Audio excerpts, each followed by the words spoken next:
har ammoo viidiyoo lammaffaa qabannee dhiyaanne inni kun ammoo waa'ee qubee ABCD ta'e jechuudha. Dubbachiistuu E akkamitti dubbisuu dandeenya? Poozishinii adda addaatiin innaa seente haala kamiin dubbisuu dandeenya kan jedhamu xiyyeeffannoo viidiyoo koo isaarraati. A brighter future we have found. Welcome to this video. This is our second part or part 2, which is about E letter.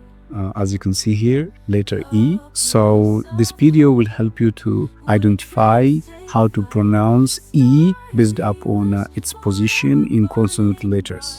Egaa torbee darbee yookaan immoo viidiyoo asiin dura hojjenne irratti waa'ee qubee A laallee turre yookaan qubee A isa afaan Oromoo qubeewwan addaa wajjin waliif akkamitti akka dubbatu laallee turre. Har'a ammoo viidiyoo lammaffaa qabannee dhiyaanne inni kun ammoo waa'ee qubee ABCD ta'e jechuudha. Dubbachiistuu E akkamitti dubbisuu dandeenya? Poozishinii adda addaatiin innaa seente haala kamiin dubbisuu dandeenya kan jedhamu xiyyeeffannoo viidiyoo koo isaarraati. Okay, har'a we're gonna see 3 rules. There are also some exceptions. Yooniif qubeen E, ABCD, E isin istagartan tun bakka adda addaatti dhufte haala kamiin dubbachuu dandeessi kan jedhu video har'a keessatti ilaallaa jechuudha. The first rule is if E comes between 2 consonant letters, it will have a sound. Yooniif qubeen E dubbifamaa lama jidduu dhufte sagalee eet qabaate jechuudha. Akka ABCD keessatti si beeknu san E osoo hin taane sagalee eet qabaate jechuudha. Fakkeenyaaf self, hen, well, fell, bet, bent. Dubbifamaa lama jidduu sagalee E qabaate jechuudha. Nama yeroo tokko ABCD E jennee barannee alfabeet irratti E jennee maaliif hin dubbifne? Fakkeenyaaf akka bed hoo jennu maaliif bed jenna maaliif bid hin jennee jedhu. It seems reasonable question. Okay, gaaffii sirrii fakkaata.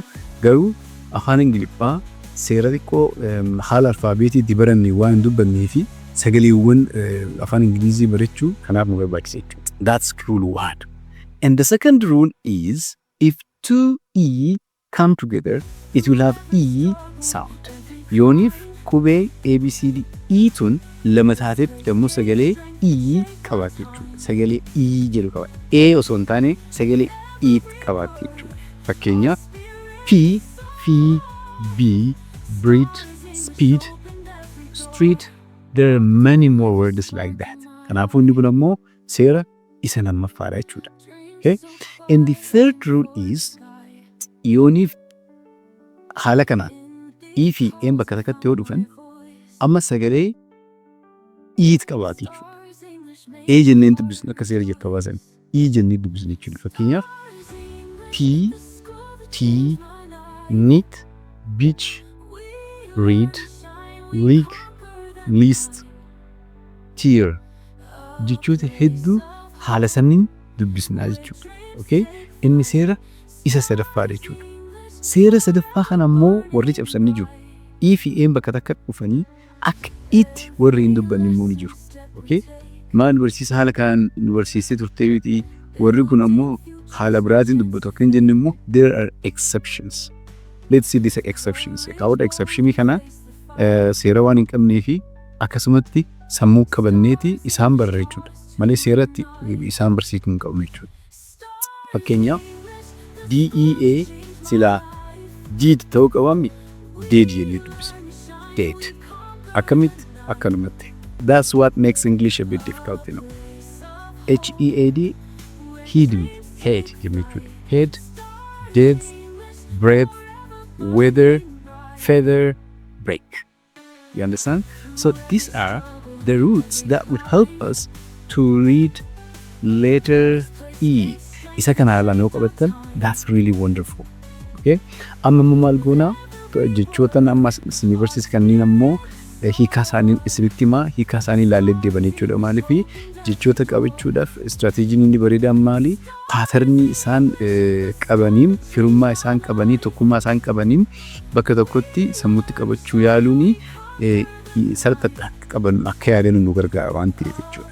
You understand? That's wonderful. So let's go to the meaning now. Hiikaa laala. amma immoo jechoota kanneen haala garee dubbisa isaaniitiin ammoo hiika isaanii isiniif hima.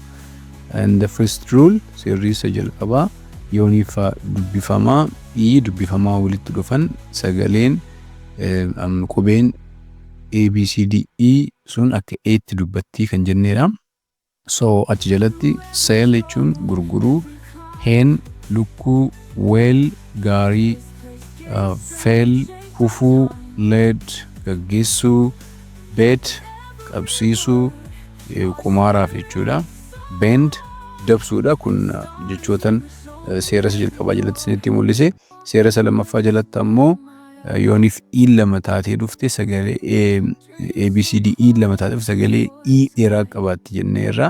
Like P fincaan, F kafaltii, B kanniisa, breed horsiisuu, speed saffisa, street karaa, teeth ilkaan. Seerni sadaffaa fi kan dhumaa yooniif i fi n bakka takka dhufan sagalee ammas eat qabaatenneera. Like P atara, eat nyaachuu, neat qulqulluu, beach qarqara galaanaa, lick yaasuu, treat wal'aanuu, list hundaa ol ta'uu. So isaan kanneen haala dubbisa isaaniitiin sammuutti qabachuu hin dandeessu jechuudhaaf maaliif yaadachuuf illee haala salphaatti sammuun keenya yaadachuu illee waan danda'uuf jechuudha. Wonderful.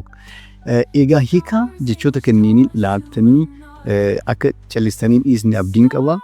Nootii keessan irratti barreeffatanii jechoota kanneen hiika isaanii akka sammuutti qabattan sammuutti qabachuu of osoo hin taane immoo akka itti fayyadamatan immoo abdii qaba. That's why you open this video and watch this video. And finally video ko xumuruu dura video kan dhaabdanii akka barreessanii sin gaafadha. That's really a good strategy because that's how we practice.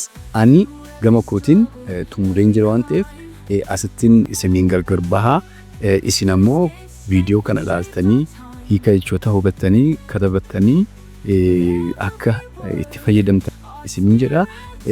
Part 3 ammoo yookaan immoo kutaan sadaffaan video kana waa'ee qubee I jechuudha. ABCDE I kan jennu san haala kamiin dubbata kan jedhu immoo seera hanga 3-4 qaba. Seera saniin immoo video itti aanutti qabadhee dhiyaadha. Hanga ammaa obsaan waan nu wajjin turtaniif guddaa galatooma.